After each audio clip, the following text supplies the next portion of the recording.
Pastor Lanny had introduced us to Growing Young through the Fuller Youth Institute. And Fuller's done a lot of research. You might be familiar with their name, but they did some in-depth research and interviews with over 200 churches from all sizes, denominations, and settings. And the churches had one thing in common, which was specifically they were known for engaging young adults in the church and in their ministries. So these are over 200 churches that have been successful in engaging young adults. So through the research, they verified what most of us have been suspecting, and we have talked about here at Living Lord as well, which is it appears that the younger folks are stepping away from church. So young here with this book is, and with that study, is considered 19 to 29-ish years old. And there's a whole lot of reasons for that, and they identified 10 specific reasons as to what not to do as a result of this study, but I'm going to shift it and let's focus on the what to do. They did come out of this study, with 6 core commitments. 6 core commitments that keep teenagers and young adults coming back for more. And we've been talking about some of this over the past year and a half or so, and even beyond that. And yet with this research that's come out, now we're getting more specifically focused. And the 6 core commitments that they have come up with out of this study that give us hope for the future, of course, is number 1 is what's called keychain leadership. So it's a way of walking alongside of the young people. In a way, it's a way of handing over the keys to them. If any of you have had kids and, they ultimately need to be able to drive a vehicle, you hand the keys over, but you don't do that like immediately. You walk alongside of them and bring them into this capability, correct? Another is empathizing with young people. So really having that sense of stepping into their shoes. And then teaching the message of Jesus. That was a 3rd core commitment found in this study. 4th, prioritizing young people in everything that we do, leadership positions, ministry roles, and moving forward. And then warm and inviting environment for young people that feel like this place has been set for them, is inviting them. And then another commitment is being just the best neighbors we can in our community. And so with this, just as a little bit of a backdrop, I'm going to turn it over to Chad now and let him take it from there. Thank you. Thank you, Debbie. Just as a precursor to this conversation, about a month ago, I was in Pastor Kendra invited me to be part of a ELCA-wide conversation on growing young. It was a 2-day seminar that I participated with, and we got to talk a lot about what the ELCA is doing. What are the more of the background information of this research, and then actually got to sit in groups and talk with people in our synod. There were 3 of us from our synod who literally had this conversation of what is growing young? What does that look like? And so I was kind of excited to see that there was 130 pastors and DMs and lay people and all this throughout the country who said, hey, we're interested in this concept. And because the numbers were scary. Honestly, they were like, if we do nothing, the projection for when the ELCA runs out of we just stop functioning as a church body is not like 200 years from now. It's like decades. So how do we do that? With following the current trends. And while part of me goes, I think that's a little dark, but that's one of the projections. So how do we do that? How do we engage young people? How do we continue to reach out to them in the places that they are so that as for Living Lord, I love this church. I've been part of this church since 1996.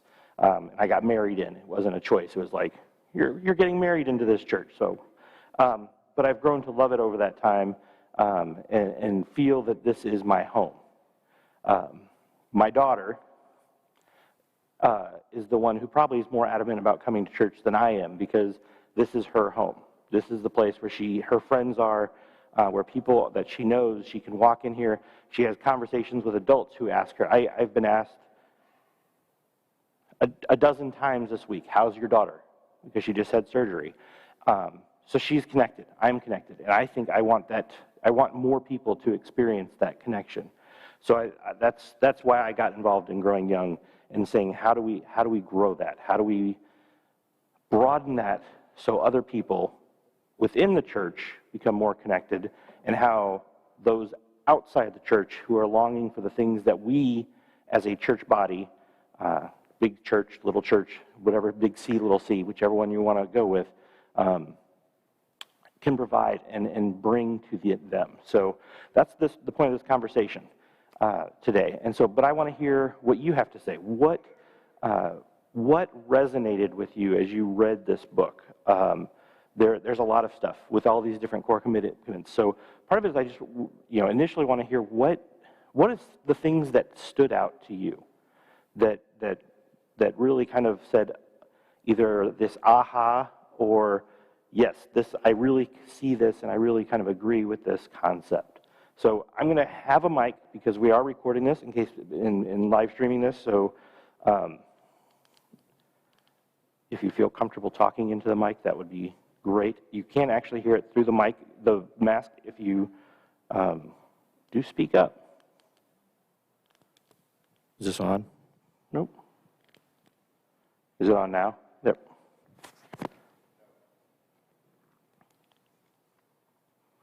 So we don't have conflicting mics. Now is it on? There it is. All right. So what did you hear? What resonated with you in this conversation or in your reading? I know a number of you are in small groups that may have talked about this. So we want to just hear what you have to say. I think one of the things that was particularly interesting to me is that the young people want a true responsibility within the church. They don't want a token youth Sunday once a year or something like that. They would like to be involved and motivated each week by doing a part of something. And obviously their schedules make that somewhat inconvenient at times, but somehow we need to incorporate more into the weekly services. And I would agree with that too, and I thought the chapter on being deeply involved in Jesus and the faith was really, you ask what's eye-opening, I thought the book really set up the kind of society, the way it's moving. You mentioned that, how long will the ALCA last as we are today? The book sets that up with good information, the statistics. Then it also gives you hope by talking about churches that have bucked that trend and grown young, even in the face of all these other society trends. Then it goes into these other sets of initiatives that made those churches successful. It debunks a lot of myths about, oh, we just have to hire a certain person to be on the staff, or we have to do this or that. It's just a little simple pill and everything will be fine. I think it does a great job of saying why that's not going to work.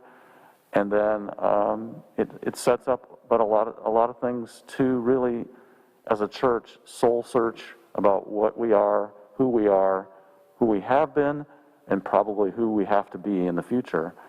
And maybe that's scary to some people, that we may have to change a little bit, but I really believe that that's what we need to get our arms around. Thank you.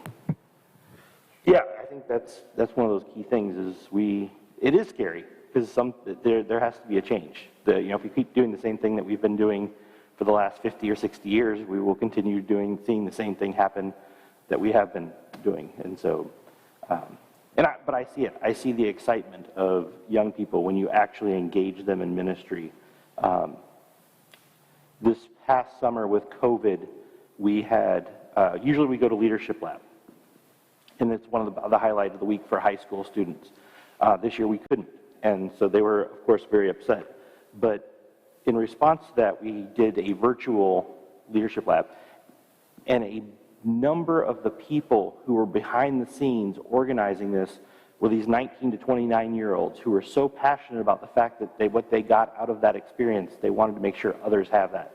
So it's great to see that knowing that you can engage these young people who, even though they are very busy in the midst of new careers and new families and that they're like, nope, this is even more important, that I'm willing to commit the time to do that. So what else? What else did people hear as they explored the book?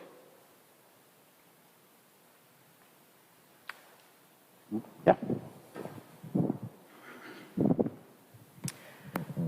The last chapter was kind of a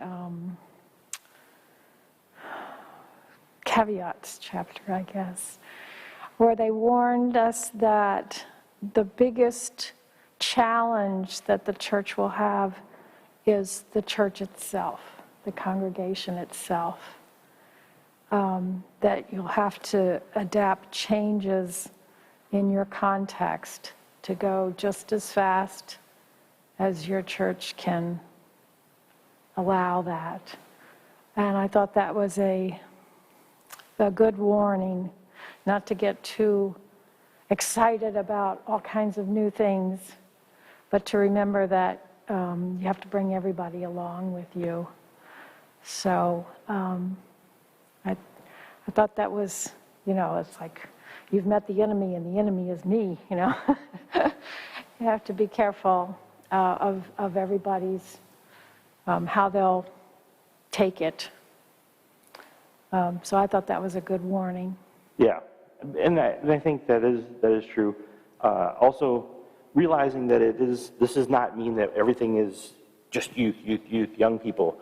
A number of your faces I recognize from VBS that help yearly with VBS.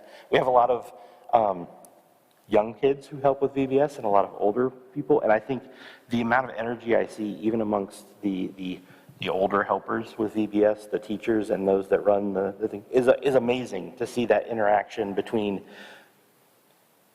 middle school students and high schoolers and these ones that their kids have been out of the house for years. I think that's great, and it's amazing to see that energy, and that's where we have to kind of really focus and try to drive that. Because as it says in the book, when you grow young, it benefits everybody and pulls everybody kind of along. But there is a rhythm to it, and there's a pace. This is not like, okay, in 8 months we're going to be great. There are going to be lots of kids here and all that. It's a ongoing process, long to kind of work those kinks out, and part of it to get everybody to go along and be like, oh yeah, this is important, because we have traditions and we have things that can sometimes stop that. In my church, when I got confirmed, we moved right after that, and I got to my new church, and my philosophy from there was, I don't have to go to youth group anymore. I don't have to go to anything because I got confirmed.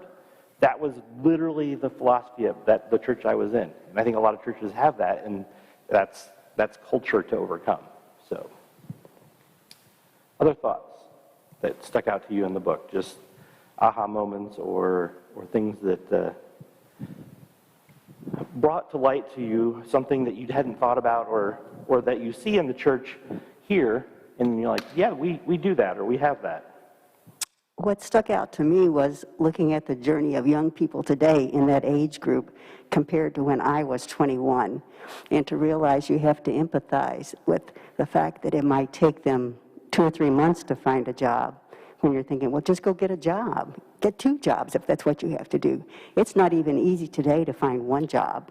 So empathizing with young people and where they are, as opposed to thinking about where I was, really stuck out to me.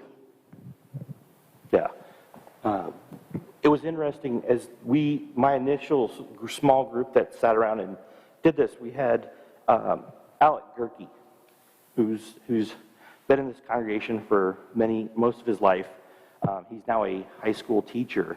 And for Alec to say, I mean, he's a young, cool guy, he's mid-20s. For him to say, there are things where I sit down that I do not understand what my high school students are going through. They'll say something, and he even brought out this example of like he totally just blew off what they said.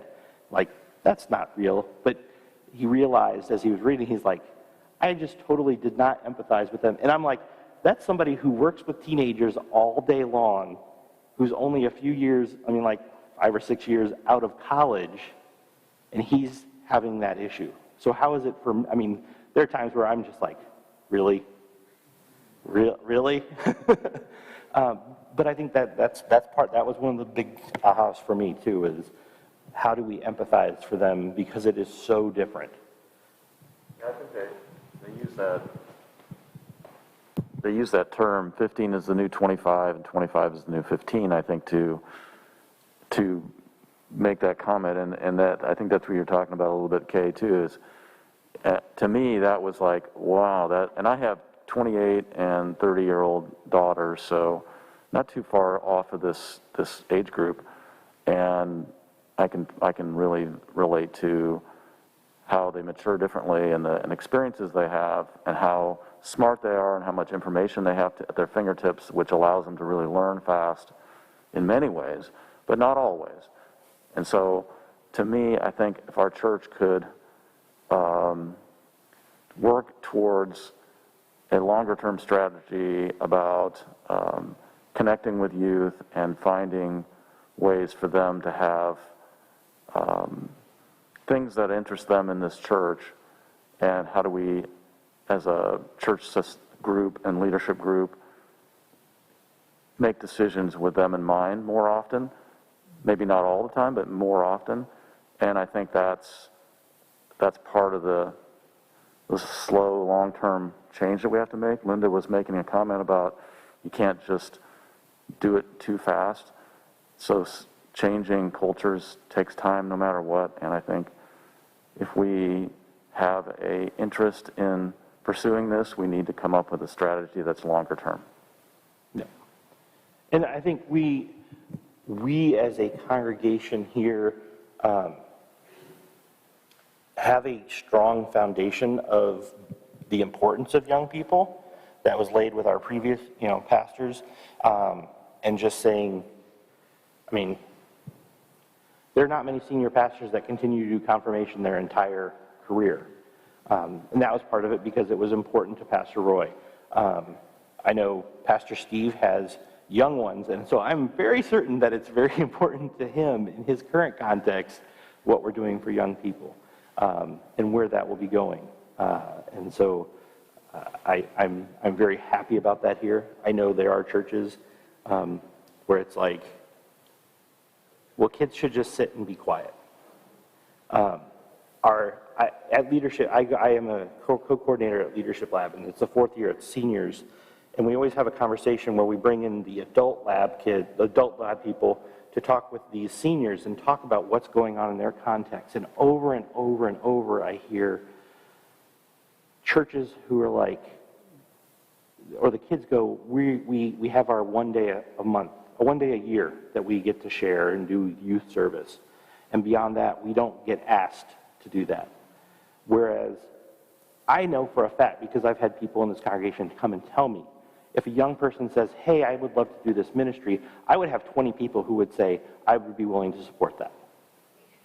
That's just the people here at Living Lord. And so, but I don't think we've had that. We have that background, but there's not ever been that person to be like, let's push this and actually grab hold of that energy and that willingness to be part of this and move forward with it. And so, because I read this and I'm like, we do that well. We do that somewhat well.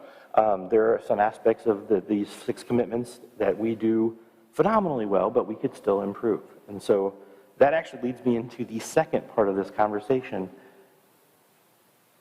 Where is Living Lord right now? As you were reading this book and going through these contents of these six commitments, what do we do well? Where do you see us in your context of reading the book and being where you are, and go like, do we prioritize youth? Do we have a warm, welcoming space? Do we empathize with young people well? Are we the best neighbors that we possibly could be in our own community? So what were your insights? Where would you gauge where Living Lord is in terms of any of the context? Like, and let's just start, what do we do best? Because that's easy. We like to know what we do well. So what do you see us doing well here at Living Lord? A warm community. Okay. Anything specific that you see that allows us to, that emphasizes that or illustrates that?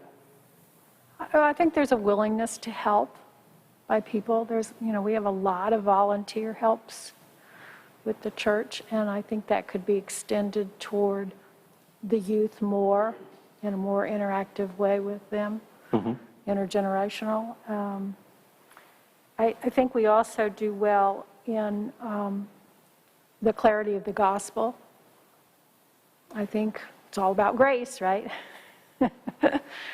And I think we're right on in that regard. And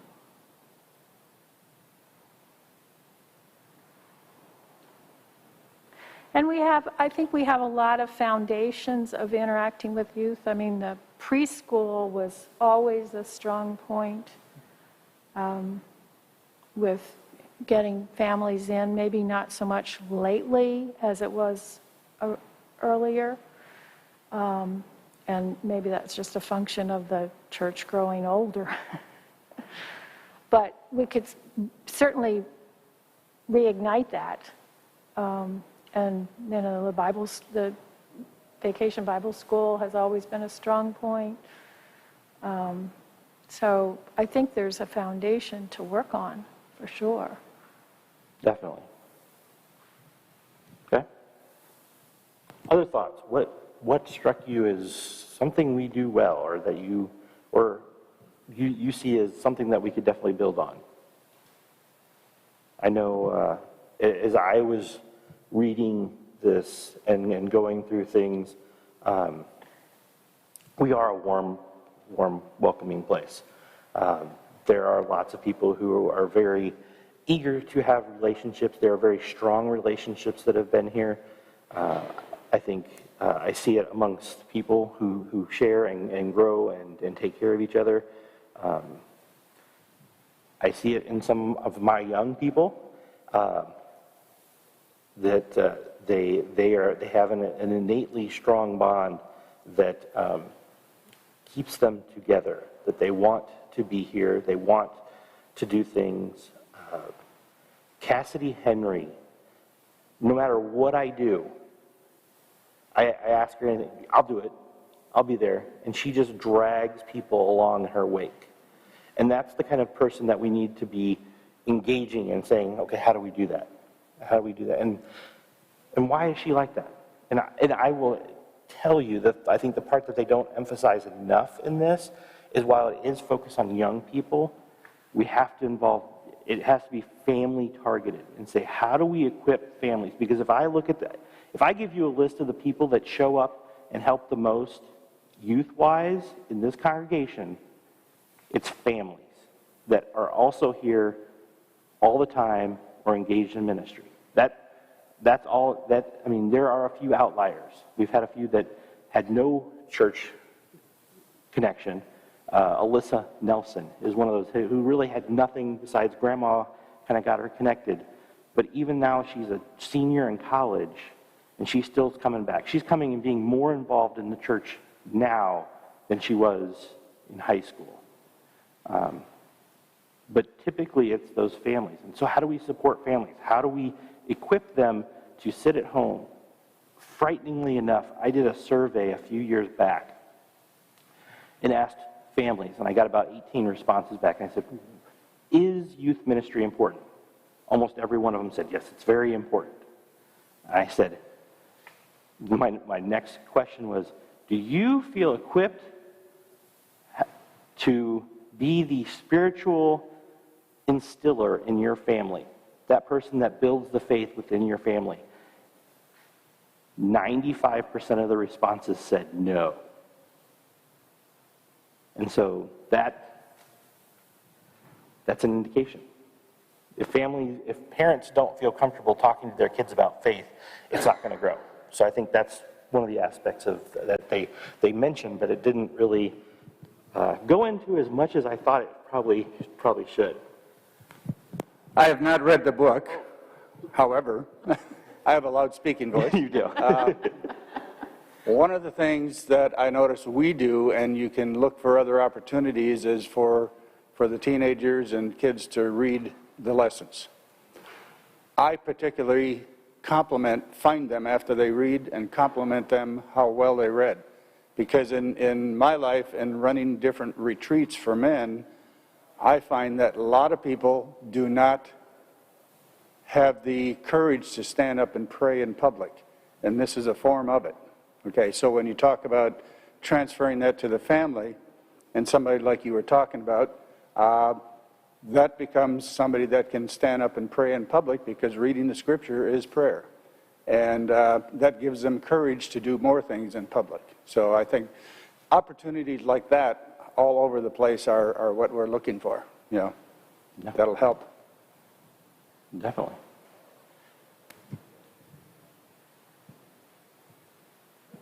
So what do we struggle with here at Living Lord?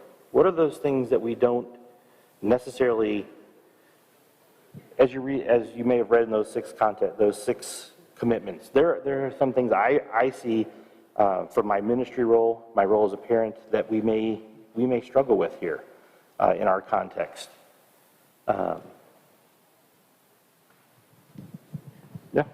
I would say one thing, and it's a cultural shift. We oftentimes view them as the youth rather than members of the body of Christ. There are sisters and brothers in faith, and we should be incorporating them. And it just takes a flip of a switch, I think, to think, okay, we've got this project coming up. Let's find out who would help us from the youth group, or how can we incorporate them into it. And while we've done it somewhat, we have certainly room for growth in that area. And so as leaders in the church, I think it's important that they look at how we can extend that invitation to make them feel welcome, and then how we can walk along beside them and equip them with the skills they need to be successful in that, and then moving on to the next venture that they want to participate in. Yeah, I agree. That's, yeah, we have to find ways to make them feel equal and not feel like they're kids. And I will point out Shane has always said, like, if kids want to be part of the band, they want to sing, they have musical instrument, he is always asking me, hey, do we have anybody? Unfortunately, most of the time when I talk to them, they're like, I don't want to be up there. That's embarrassing. I'm like, because we have some young people who have phenomenal voices, and that would be great, or have musical skill, and I think that we should find a way to do that. But it's a matter of making them feel comfortable with their skills, because there are so many people out there who can dance or act or are service-minded or technologically advanced, tied, and saying, how do we use your skills? A couple of years ago, we were working on how do we do our social media, and we tied in with Blake Mesmer. And Blake has been back there working. He is one of those quiet people who's not going to be like, well, this is my skill set, this is what I can do. But it took us tapping into that and being that. And every time he comes back from school, he's still back there in the booth. And that's kind of what we have to do, is figure out how do we make them feel comfortable as members of the body of Christ, and where they can use what they're really passionate about to benefit the rest of us and to benefit the community and the world. So, other thoughts of where we might struggle, where you see that we could work a little bit to improve. I think it goes very much along with what you said about including them, but we need leaders that are parts of small groups or parts of initiatives we have going on or activities to not just ask them to do the work, like, oh, let's get so-and-so to go do this work because they're willing, but how do we take people, and you said mentor them, and I think that's really what brings people from just being an active participant to it becoming their part of their church. So they're more vested in it if they get involved in the decision making and really making things happen, like anyone would be. And that's where we need a different way of thinking about the youth, not just their willing helpers, but how do we grow them to benefit? So help us with this. This is going to benefit you in your life, or this is going to help you with making decisions. That's a different way of talking about it versus I need someone to help me get this done. Yeah, no, I think that's the key. How do we make them part of it instead of here's a task for you to complete, because it's not something the rest of us want to do. I try to figure out ways to do that. Today we are cleaning Pastor Steve's office. I will have plenty of candy and other things for the kids, but that's one of those tools that I've learned. If you have food, and if you give them an opportunity to goof off in the midst of that, to not be like, this is an arduous task we have to complete, but it's like, hey, we get to do this, and we get to decorate Pastor Steve's office for when he gets here. I have kids that are like, oh, this is good. This will be fun. This will be exciting. And it's about finding that way, finding ways for them to connect with ministry. And I still struggle with this, even though I've been doing this for a while. And if you have a ministry, this is a plug for it. One of the things we've done in confirmation in the past is required 8 hours of service, and with COVID in that, it kind of be hard to do that. Instead, we're going to try to give them 3 opportunities within this year to have a ministry insight, is what I'm calling it, where they will basically tag along. And so I've talked to Lori Marquin, and we're going to set up with them. I've talked with Oasis about doing that, giving it so that we have the kids sign up and they go and just kind of sit and monitor and help with the Altar Guild. So they'll sign up for a date. They'll come, and the person will know in advance that there's going to be a young 13, 14-year-old kid there just to see what it's like. Sit with the band, go to Oasis. I would even have people go to, one of the options, go to the church council meeting and see what it's like. But if you have a ministry that you're like, hey, we'd love to show young people what it's like to be part of this, let me know, because I would love to add that to that list. And like I said, it's going to be, they'll sign up in advance, you'll know they're coming, we'll set it all up. But I think giving them 3 different chances throughout the year to go and see a ministry that they haven't quite done, because it's very easy for them to come and do a youth event and go collect food with the youth, but to go and see where maybe they have other things that they may be passionate about, or realize, I could do that. I can be part of the Altar Guild. I can show up half an hour early and help set up and do that things, or I can be a greeter because I have some very gregarious young people who could very easily be out there and welcoming people. So if you do have a ministry, I would love to know that, because and we could tie them in. That would be great. Yes?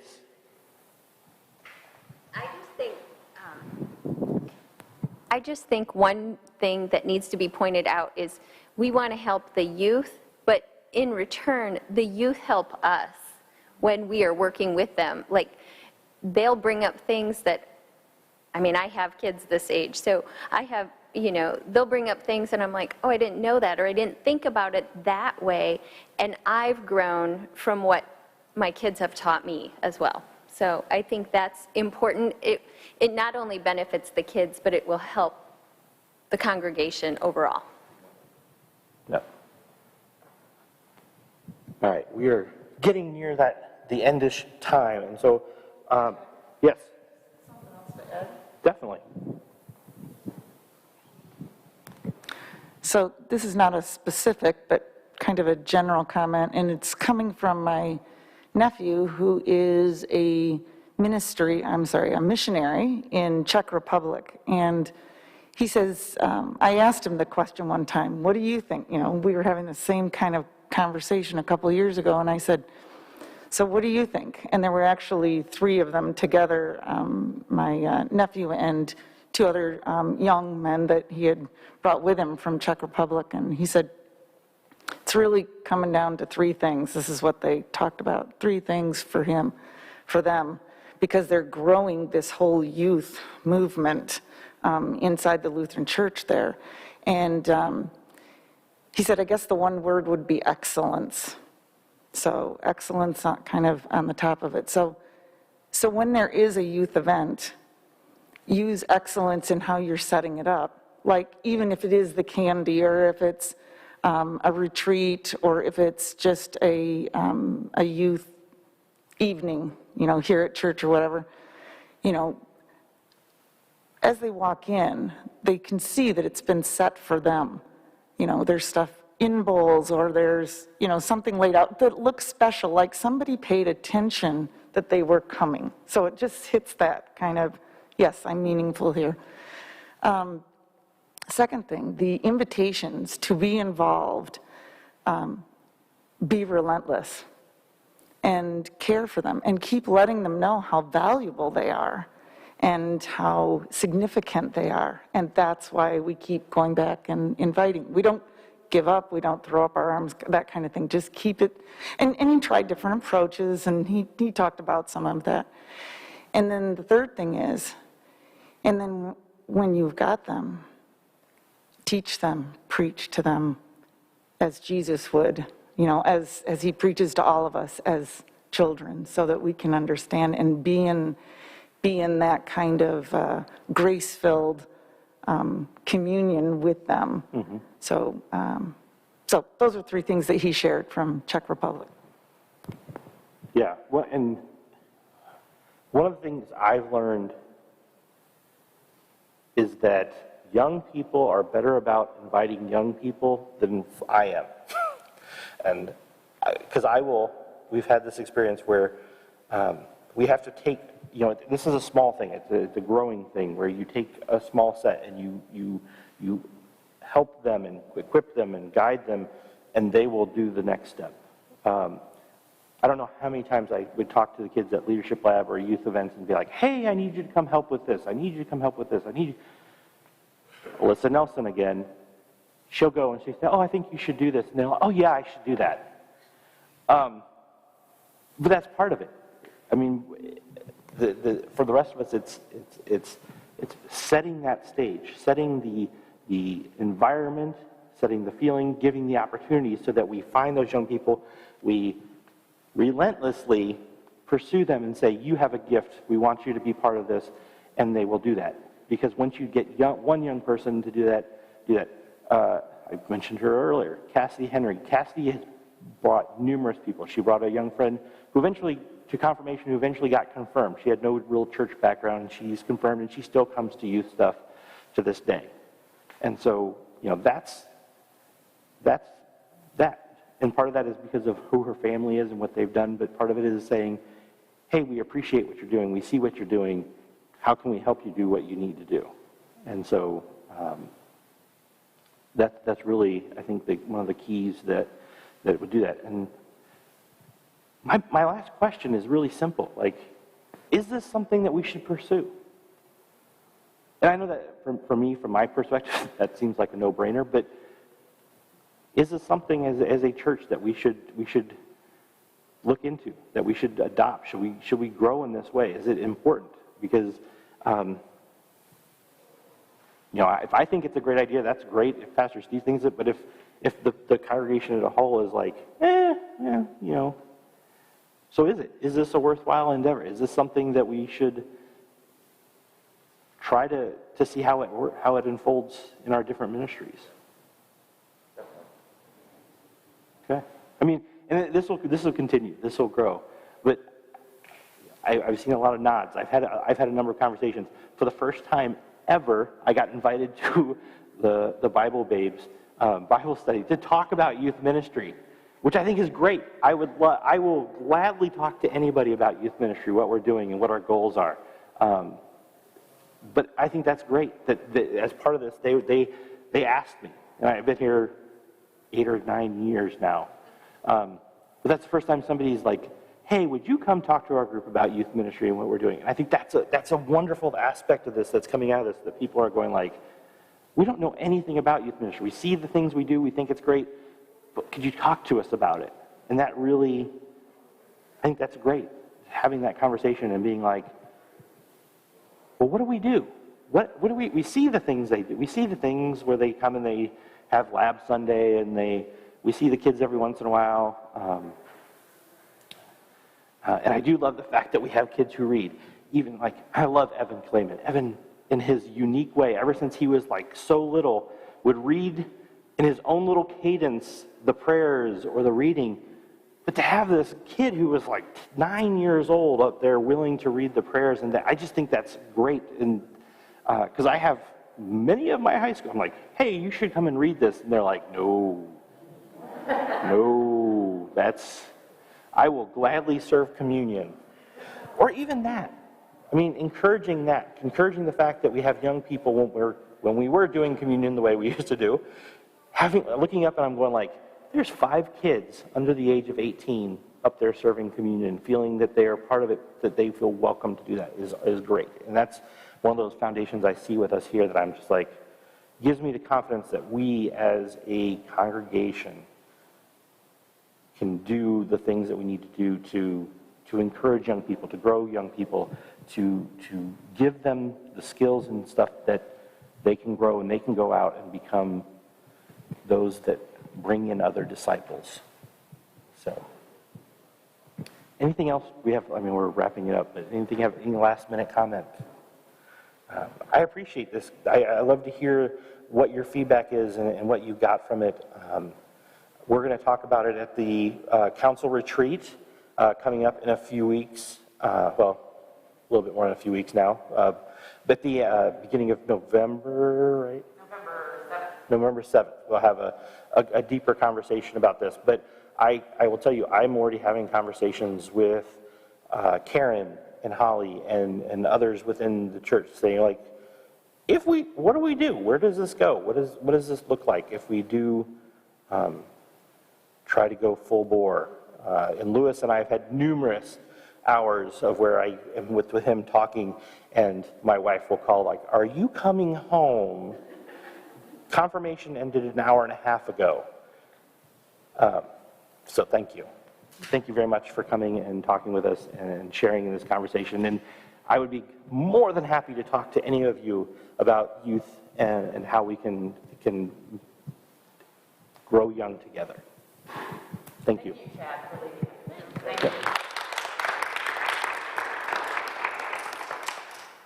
If you're staying for worship, do so.